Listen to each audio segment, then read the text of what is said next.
Hello my dear friends, welcome to lucky education. और आज हम शुरुआत करेंगे एक नया न्यू इनिशिएटिव स्टार्ट करने जा रहा हूँ आपके एग्ज़ाम्स को ध्यान में रखते हुए।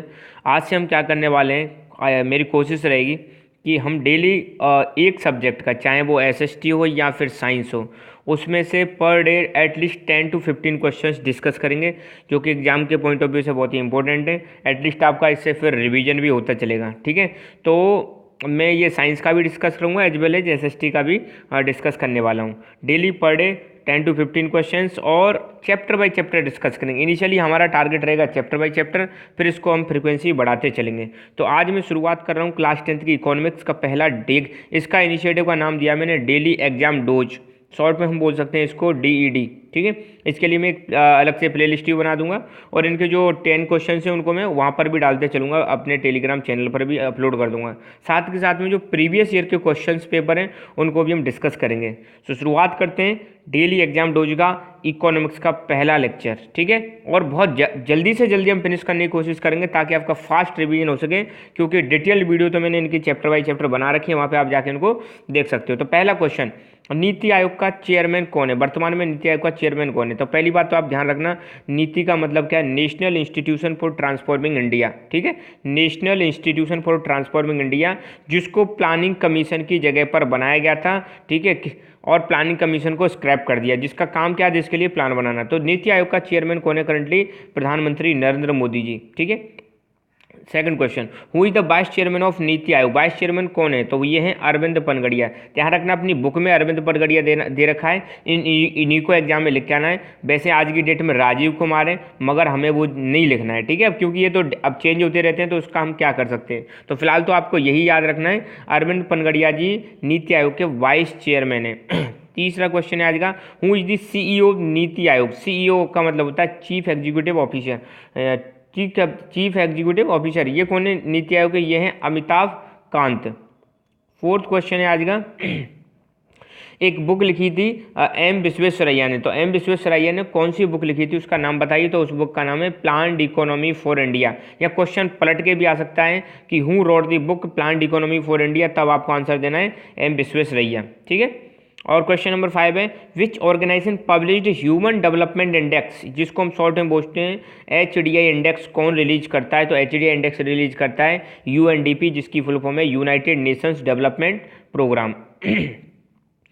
किस साल में प्लानिंग कमीशन को बनाया गया था? In which year planning commission was constituted? तो मार्च 1950। जैसे ही देश हमारा आज़ाद हुआ तो देश की प्लानिंग के लिए एक ऑर्गेनाइजेशन बनाया गया था, एक संगठन बनाया गया था, जिसका नाम था प्लानिंग कमीशन, और प्लानिंग कमीशन बना था मार्च 1950 में, ठीक है। ध्यान रखना, ऐसी प्लानिंग कमीशन को खत्म करके अब क्या बन गया है? नीति आयोग बन गया है, national institution for transforming India. तो आज की डेट में प्लानिंग कमीशन नहीं है। फिर है in which year National Development Council was constituted? किस साल में नेशनल डेवलपमेंट काउंसिल को बनाया गया था? तो इसको बनाया गया था अगस्त 1952 में बनाया गया था, ठीक है। तो प्लानिंग कमीशन जो 5 ईयर प्लान, प्लानिंग कमीशन का काम था 5 ईयर प्लान्स बनाना, और उन 5 ईयर प्लान्स को रिव्यू करने के लिए एक ऑर्गेनाइजेशन बनाया गया था, जिसका नाम था नेशनल डेवलपमेंट काउंसिल, और ये बनाया गया था अगस्त 1952, ठीक है। उसके बाद में, प्लानिंग कमीशन के बाद में भारत के ऐसे कौन से व्यक्ति थे जिन्होंने पहली बार नेशनल इनकम को कैलकुलेट किया था? Who was the first person of India who calculated national income, ठीक है। तो ये हैं आपके दादा भाई नौरोजी, जिन्होंने 1868 में नेशनल इनकम को कैलकुलेट किया था। बहुत ही इंपॉर्टेंट क्वेश्चन है ये। क्वेश्चन 2018 में आया हुआ है। Define national income, national income को डिफाइन कीजिए कि नेशनल इनकम क्या होती है। तो इनमें से ये वाली डेफिनेशन आप लिख के आ जाना। जनरली नेशनल इनकम का मतलब है राष्ट्र की आय, राष्ट्र की टोटल आय। तो it is the total income earn by all the sources of production of the country. Country में जितने भी सोर्सेज ऑफ प्रोडक्शन है, उनसे जो इनकम अर्न की जाती है वो कहलाती है national income. Total sources of production मतलब आपको पता है हमारे यहाँ पर डिफरेंट सोर्सेज ऑफ प्रोडक्शन है, और डिफरेंट इकोनॉमी के सेक्टर्स हैं, जैसे आपको प्राइमरी सेक्टर, सेकेंडरी सेक्टर और टर्सरी सेक्टर। तो इन तीनों से जो टोटल आय आ रही है, उसको टोटल इनकम आ रही है, उसको हम बोलते हैं नेशनल इनकम।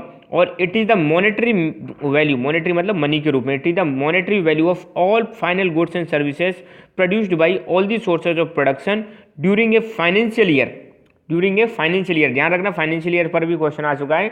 1 अप्रैल से 31 मार्च के बीच में जो टाइम होता है, हम उसको बोलते हैं फाइनेंशियल ईयर। तो एक फाइनेंशियल ईयर में सभी गुड्स एंड सर्विसेज के द्वारा एक फाइनेंशियल ईयर में सारे के सारे जो गुड्स और सर्विसेज प्रोड्यूस हो रहे हैं by the all the sources of production, उनकी जो टोटल मॉनेटरी वैल्यू वही क्या कहलाती है, नेशनल इनकम। ध्यान रखना, ठीक है, मॉनेटरी वैल्यू मनी के रूप में of all goods and final services produced by the all the sources of production during one financial year, इसको हम बोलते हैं नेशनल इनकम। ठीक है, तो ये रिपीट भी हो सकते हैं, क्वेश्चन पूछा भी जा सकता है। और which agency compute the national income in India, national income को कौन कंप्यूट करता है, नेशनल इनकम की गणना कौन करता है भारत में, तो इंडिया में नेशनल इनकम की गणना करता है एक ऑर्गेनाइजेशन है जिसका नाम है सेंट्रल स्टैटिस्टिकल ऑर्गेनाइजेशन, CSO, या इसको सेंट्रल स्टैटिस्टिकल ऑफिस भी बोल देते हैं। ठीक है, तो ये ऑर्गेनाइज करता है। एक आज हम एक छोटा सा टॉपिक भी डिस्कस करेंगे इस चैप्टर का, चैप्टर नंबर 14 और प्राइमरी सेक्टर। प्राइमरी सेक्टर पर भी क्वेश्चन आ चुका है। ठीक है, तो प्राइमरी सेक्टर क्या है, this sector includes the activities in which natural resources are directly utilise to produce goods. इसमें मतलब वो सारी एक्टिविटीज आती हैं जिसमें नेचुरल रिसोर्सेज को डायरेक्टली यूज किया जाता है ताकि कुछ चीज़ें प्रोड्यूस की जा सकें। ठीक है, जैसे नेचुरल रिसोर्सेज मतलब एग्रीकल्चर है, तो एग्रीकल्चर में क्या कर रहे हैं हम, नेचुरल रिसोर्सेज को यूज कर रहे हैं, सॉइल को यूज कर रहे हैं, वाटर को यूज कर रहे हैं, ठीक है, और एयर को, सारी चीज़ें यूज कर रहे हैं, और फिर हम क्या कर रहे हैं, गुड्स प्रोड्यूस कर रहे हैं। तो एग्रीकल्चर से आपको पता है कई सारी क्रॉप्स का प्रोडक्शन होता है, वेजिटेबल्स का प्रोडक्शन होता है, बहुत सारी चीज़ें प्रोड्यूस की जाती हैं। ठीक है, तो इसमें एग्रीकल्चर के साथ साथ अलाइड सेक्टर भी आते हैं। ठीक है, एग्जाम्पल अगर कोई पूछ ले तो cotton farming, mining, dairy, agriculture, forestry, fishing, ये सारे के सारे एग्जाम्पल हैं प्राइमरी सेक्टर के। आज अब ये जो मैं लेक्चर डाउन आपके सामने लेकर आ रहा हूँ उनकी डायरेक्टली PDF में चैनल, अपना जो टेलीग्राम चैनल है वहाँ पर मैं अपलोड करता रहूँगा। ठीक है, और so thank you so much, keep learning, keep enjoying, and God bless you all.